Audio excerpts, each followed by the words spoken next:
Hello everybody. It's time we got started on Megaman 2 for the Game Boy.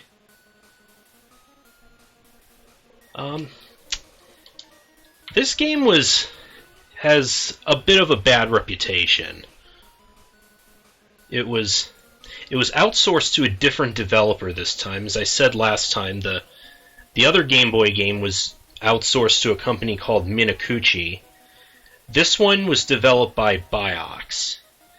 And the job they did on this, well, let's just say there was a good reason Capcom went back to Minakuchi for the other games. So let's go ahead and get started. We have the other four Robot Masters for Mega Man 2 here.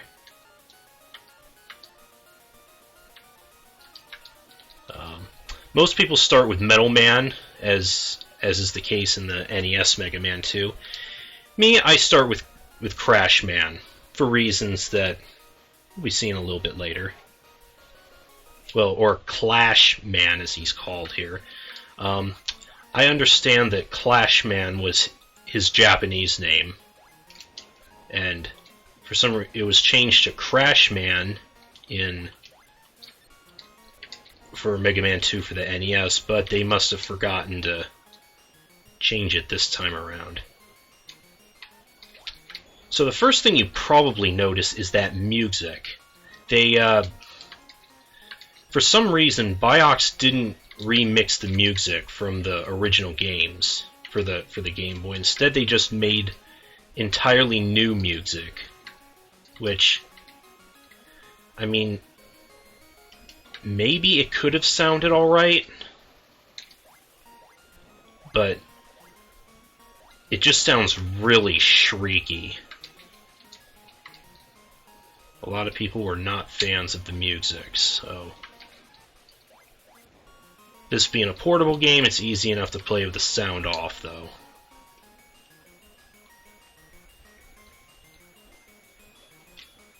As you can see,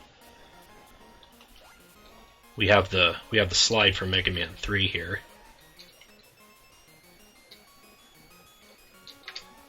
Fortunately, I can't reach that E-tank.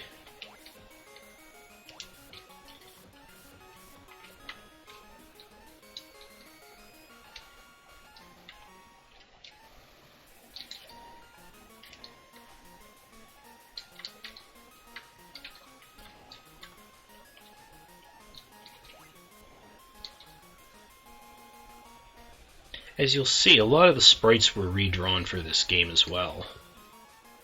Some of them look alright. Some of them were just taken right from the NES games, like Mega Man himself and some of the stage enemies. A lot of the Robot Masters, though, and a few of the other enemies, they come off looking really bizarre.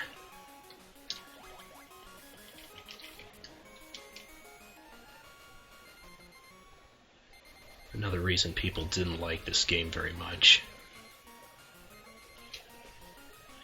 Okay, here we are at Crash Man. Fight's about the same as he did in the NES game. It's really easy to avoid the crash bombs, though, and we can slide.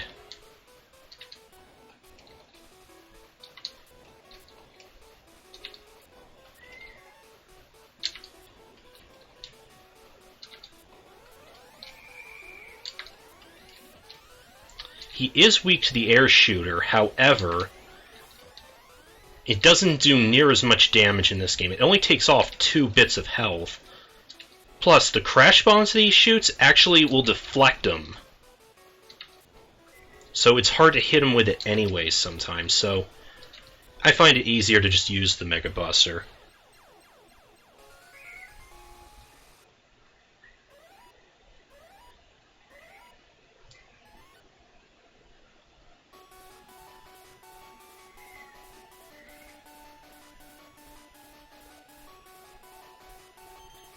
Crash bombs aren't near as useful in this game, though. You only get 4 shots with it. Plus, there aren't even any walls to break down with it. But we do get Rush Coil, so that'll be nice. Now let's go ahead and take care of Metal Man.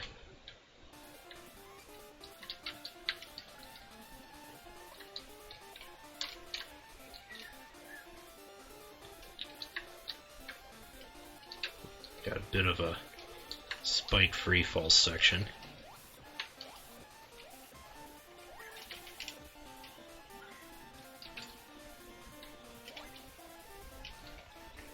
Like I said, the music wouldn't have been so bad had it not been so screechy at certain points. I've actually heard a few good remixes of the music from this game. In fact, there was one remixer by the name of Rush Jet, who's done a lot of other Mega Man remixes, put out an album of remixes from this game, which actually does sound really good.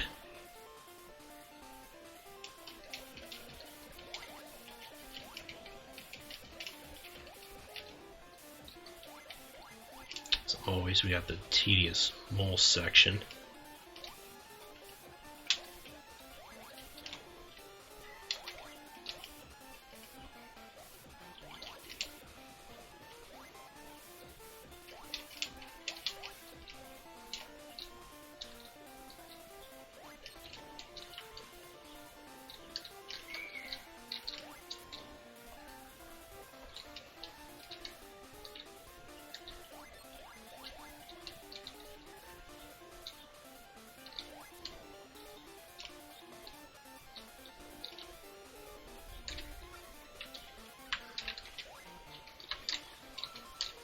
Break out Rush Coil there.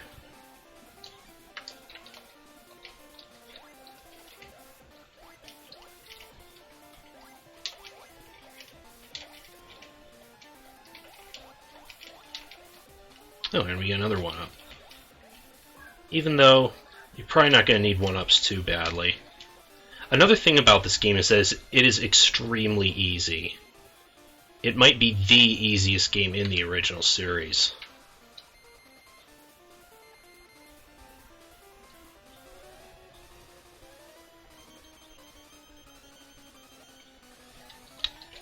Alright. So Metal Man always throws 2 blades. Was not expecting him to jump over there. But so it's real easy to predict him. Just with when using the crash bombs on him, though, you gotta aim carefully since you do have barely any ammo for it.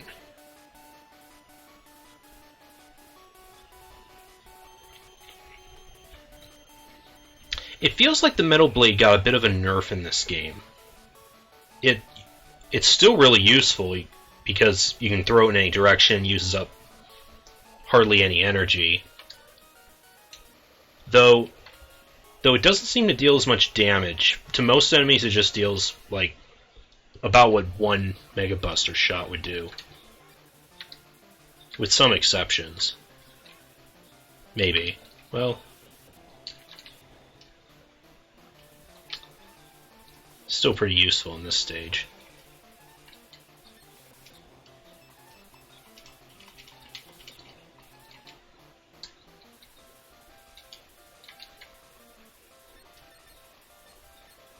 Yeah, come out. There we go.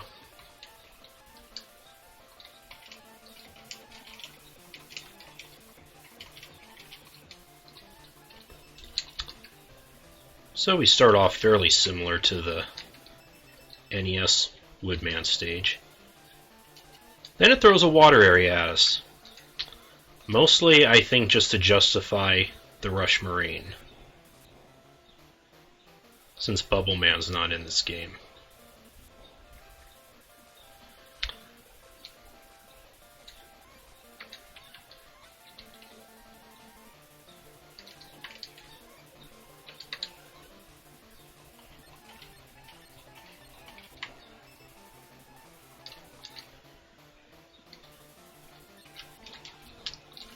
Section throws a lot of health at us, too.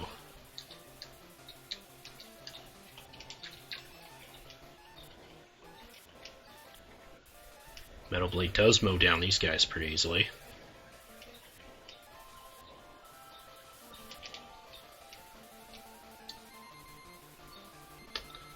And as you see, it will do the same to Woodman this time. This is an example of, I think, where the redrawn sprites look kind of funny.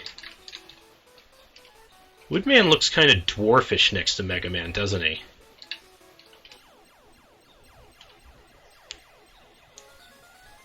Again, the result of Biox's sprite work. It's almost like they tried to scale everything down to maybe fit on the Game Boy screen a little bit better, but they didn't do it to everything, just some things.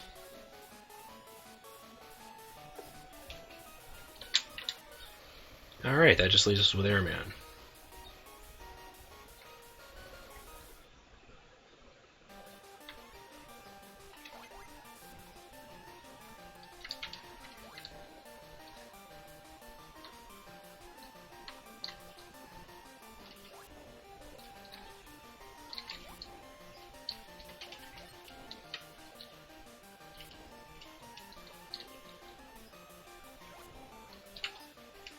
This part can be a little tricky because there are no platforms in between those air ticky guys.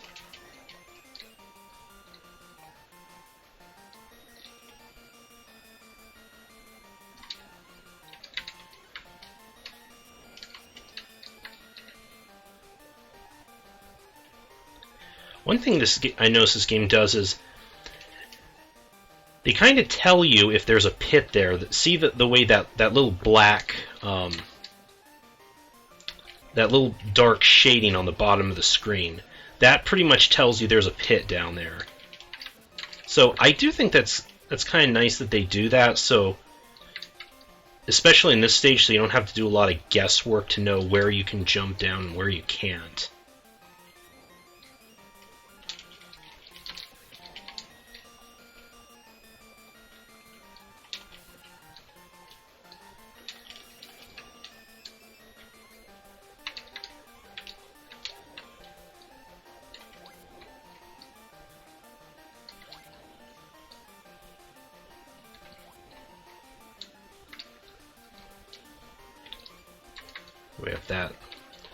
We have that segment, like in the NES game.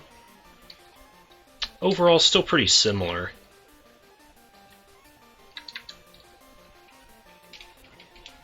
I did notice Biox didn't do as much to change the overall layout of the stages as much from the NES games.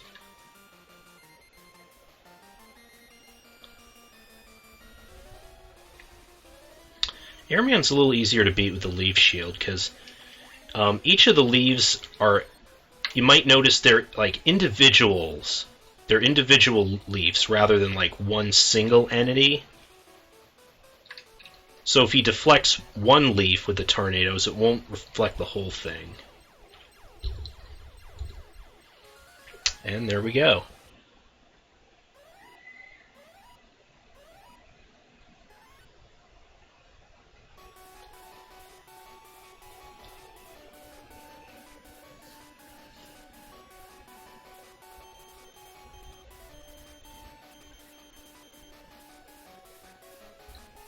And we get the Broken Rush jet from Mega Man 3 in this game. So that'll make the remaining stages even easier. But, so that was the first 4 Robot Masters already. I'll leave it off here, and I'll see you next time as we head to Wily's Fortress. See you guys later. I'm playing a game.